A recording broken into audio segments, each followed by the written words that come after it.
Hello programmers, welcome to my YouTube channel Techie Projects. So in this video I will show you the retrieval augmented generation in large language model chatbot. So is it I have to upload any input file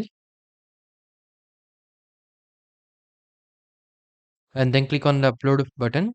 So the model will process or chatbot will process and it will user can ask the question like what is the first week question mark, and the chatbot will reply, and user can also view the chat history, shows the answer. This project developed using Python programming language, and the front end part design using Django framework.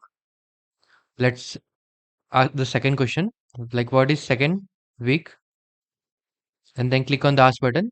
The chatbot will reply in the answer section. User can also view the chat history of question 1 and question 2. This is the complete project. If you are in doubt, then you can comment in the comment section. Thank you friends for watching my video. If you are new, then subscribe channel and share with your friend. Thank you.